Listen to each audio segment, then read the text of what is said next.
Because I am a white man in my late 40s who likes sports, TikTok is convinced that I'm a Republican. Welcome to Political Experts React, where we break down political ads and media, explain what the people behind them are trying to accomplish, and decide whether or not they did a good job. I'm Dan Pfeiffer, former communications director for Barack Obama.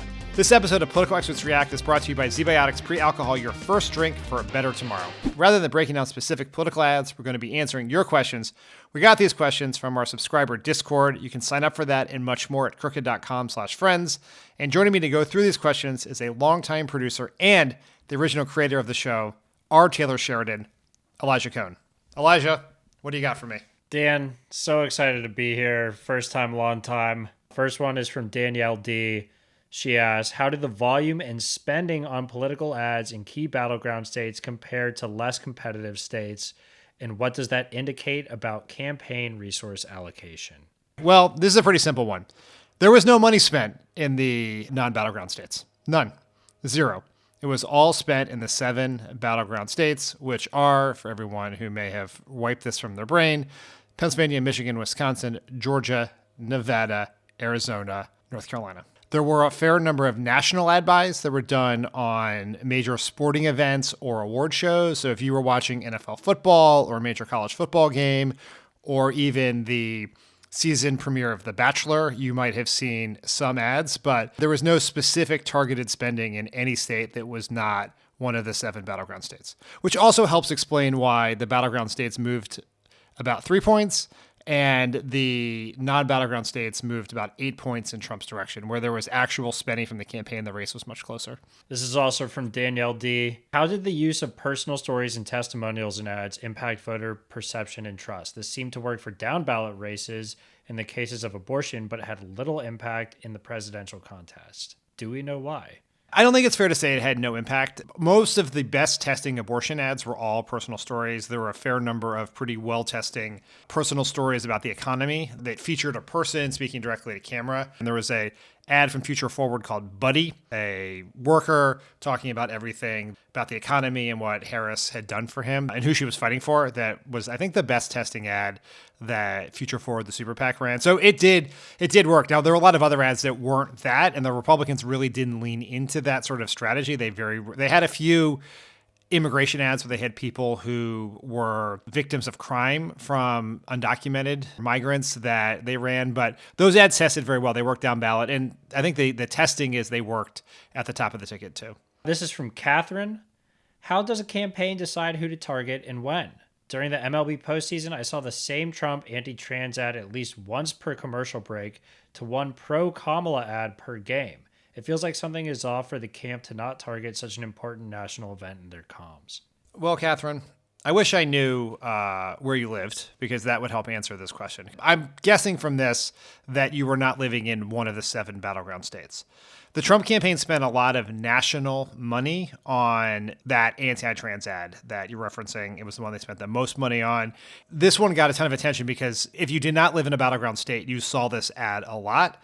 And they were really running what they believed to the idea that she was out of touch. Your experience is just different if you were watching the game in Philly or Detroit or Milwaukee. You would have seen that Trump ad, and then you would have seen like 7 pro-Harris or anti-Trump ads surrounding it. Nationally, you just got a very different experience.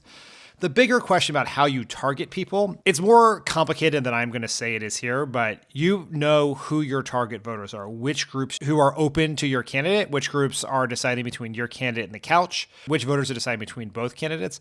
And what you want to do is you're then map that to what their media diet is. Are they people that you can guess based on demographic or consumer information that they watch sports or they watch, the Food Network or Taylor Sheridan shows. The reason you see so much political spending during sports, football, baseball playoffs, NCAA tournament, NBA finals, are the last events that get mass audiences, where you get a lot of people in one place, where it's actually efficient to reach a lot of people.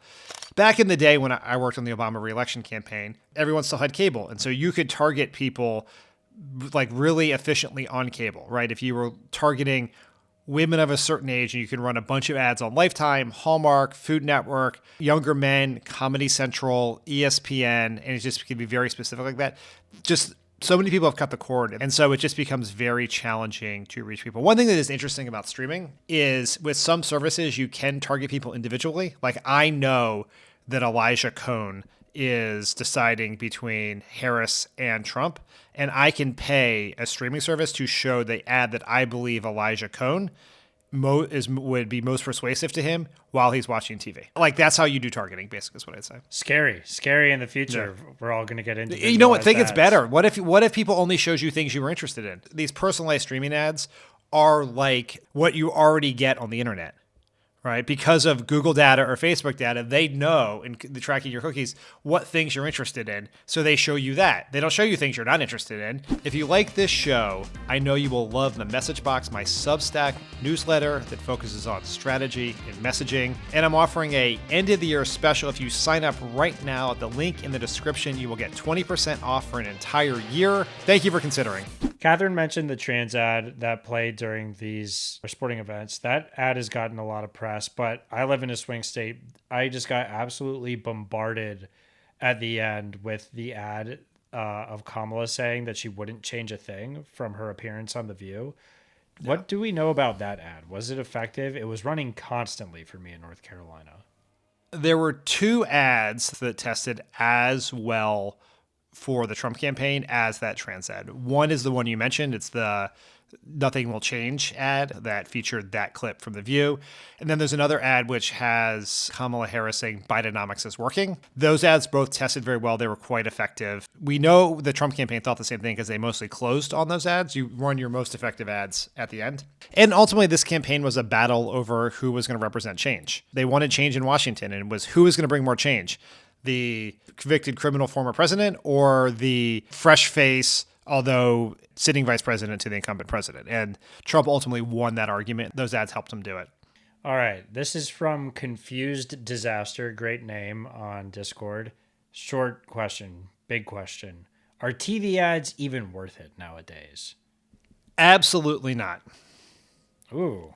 Now, here's the thing. You need them. They're one of the only ways to reach voters in this totally dystopian, disconnected media environment, but it is one of the least efficient expenses in history.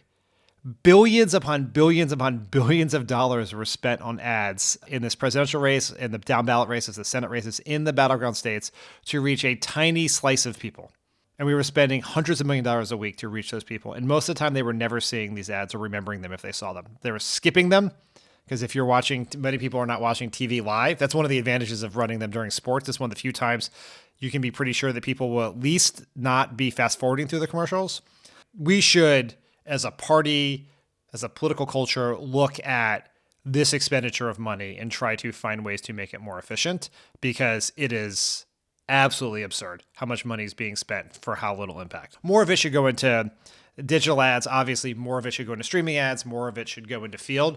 But even still, there is so much money being spent for such little impact.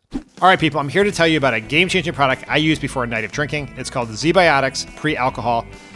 ZBiotics Pre-Alcohol Probiotic Drink is the world's first genetically engineered probiotic. It was invented by PhD scientists to tackle rough mornings after drinking. Here's how it works. When you drink, alcohol gets converted into a toxic byproduct in the gut. It's this byproduct, not dehydration, that's to blame for your rough next day. Pre-alcohol produces an enzyme to break this byproduct down. Just remember to make ZBiotics your first drink of the night. Drink responsibly, and you'll feel your best tomorrow. The holidays are here, which means plenty of parties, late nights, maybe a few drinks, even on school nights. That's why I'm glad I found ZBiotics, which will be my first drink at any holiday party this year. It's an easy way to make sure I'm good to go the next day, because nobody has time to feel terrible during the holidays. Go to zbiotics.com/experts to get 15% off your first order when you use experts at checkout. ZBiotics Pre-Alcohol is backed with a 100% money-back guarantee, so if you're unsatisfied for any reason, they'll refund your money, no questions asked. Thanks to ZBiotics Pre-Alcohol for sponsoring this video and for our good times. This is from Nikki. I feel that the influencers of TikTok and Instagram are doing a better job making the complex accessible. For example, what is a tariff? Could it be an option to leverage ads that explain, make it plain, and not just try to shade the opponent without receipts? The hard part here is if you're working in the context of either a digital or a television ad, it's the time. The reason why influencers work better is they have more time, and you already have a relationship with those influencers. Yeah. Right? You trust them for some reason, right? Whether they're podcasters or people you follow on TikTok and Instagram, you have a parasocial relationship with them, so you trust them. With a political ad, you start from immediately distrusting it because it's an ad from a politician, and you're trying to do it in at most 60 seconds. And that 60 seconds includes the mandated disclaimer of, I'm Kamala Harris and I approve this message, or I'm Donald Trump and I approve this message. This is something Jon Favreau and I have been talking about for a decade. We complain about them all the time. We think they suck. And then you try to write an ad in 30 seconds. It's really hard. And you know what's even more effective than a 30-second ad? Is a 15-second digital ad. Once you do the disclaimer, you are at like 10 seconds. And it is really hard to do. That raises questions about whether we should keep doing them, but you can't make it longer. And it's hard to explain it in the very limited amount of time. All right, Dan, we'll wrap things up with a question from the EJJ. You've touched on a lot of these, potential answers here, but what can be done with political ads in the future to help them break through and be more effective? The best way to make political ads break through and become more effective is to make them look less like political ads. The most innovative formatting I have seen comes from the group Republican Voters Against Trump. It's Sarah Longwell's group. You may know her from The Bulwark. She's been on this show a number of times. There's no fancy editing. There's no voiceover. There's no high-def video. It is just people speaking into their own phones, direct to camera, talking about why they voted for Trump before and were voting for Harris this time. Those, I think, have the most potential for the future because they seem real, they seem authentic, they fit with how we do so much communicating in this day and age where it's just FaceTime, just a person on Instagram or TikTok or YouTube. Looking less like TV commercials and more like internet videos is going to be effective because the young voters' main source of quote-unquote TV is YouTube. That's all the questions we have, Dan. Thanks, my producers, Elijah and Ben. Thanks to the many guests, the quote-unquote experts we've had on this year. And most of all, thank you for tuning in to Political Experts React during this crazy election year. Now, for the last time, I'm going to ask you to smash that subscribe button.